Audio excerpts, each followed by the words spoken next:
Dans son village, tout le monde le connaissait. Pas parce qu'il était riche, ni parce qu'il était brillant à l'école, mais parce qu'il parlait d'un rêve qui faisait rire tout le monde. Il disait simplement, avec calme et assurance, qu'un jour, il serait libre financièrement. À chaque fois qu'il prononçait ces mots, les sourires moqueurs apparaissaient. Certains riaient ouvertement, d'autres secouaient la tête avec pitié. On lui répétait sans cesse d'être réaliste, de regarder d'où il venait, de ne pas viser trop haut. Mais à l'intérieur de lui, quelque chose résistait. Il voyait une vie différente. Il se levait chaque matin avec une image précise dans son esprit, une vie sans peur du lendemain, des factures payées sans stress, du temps pour sa famille, et surtout, le respect de soi. Il n'avait pas d'argent, pas de réseau, pas de diplôme prestigieux. Il n'avait même pas un plan parfaitement défini. Mais il possédait quelque chose de rare, une foi profonde dans sa vision. Une certitude intérieure que personne ne pouvait toucher. Les échecs sont arrivés rapidement. Son premier projet a échoué et le village a ri. Le second lui a coûté le peu qu'il avait et les rires ont redoublé. Au troisième essai, même sa famille a commencé à douter. On lui conseillait d'arrêter, de chercher une vie plus stable, de renoncer à ce rêve qui semblait l'épuiser. Pourtant, chaque soir, seul dans sa chambre, il se répétait la même phrase. Il n'avait pas encore réussi, mais il était en train de devenir quelqu'un.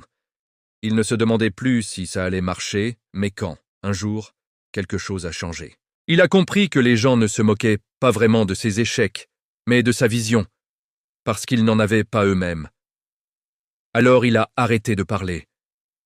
Il a cessé d'expliquer ses projets, d'attendre l'approbation, de chercher la validation.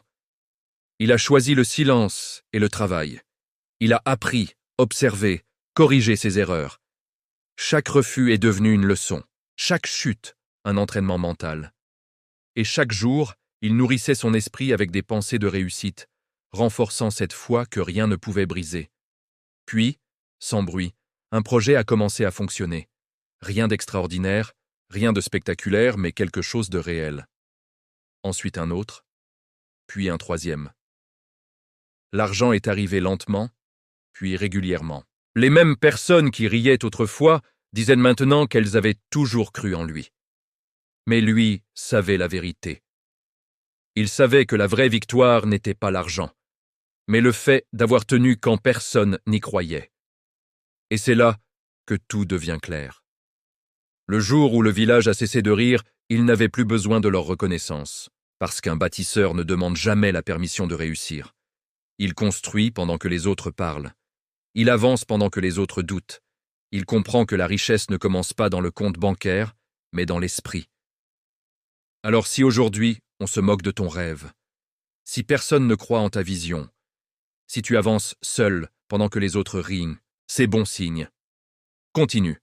Travaille en silence, nourris ta foi, renforce ton mental, parce que le monde respecte toujours ceux qui tiennent assez longtemps pour transformer leur vision en réalité. Si ce message te parle, abonne-toi à la chaîne Le Mental du Bâtisseur, partage cette vidéo à quelqu'un qui doute encore, et souviens-toi d'une chose, on ne se moque jamais longtemps de celui qui n'abandonne pas.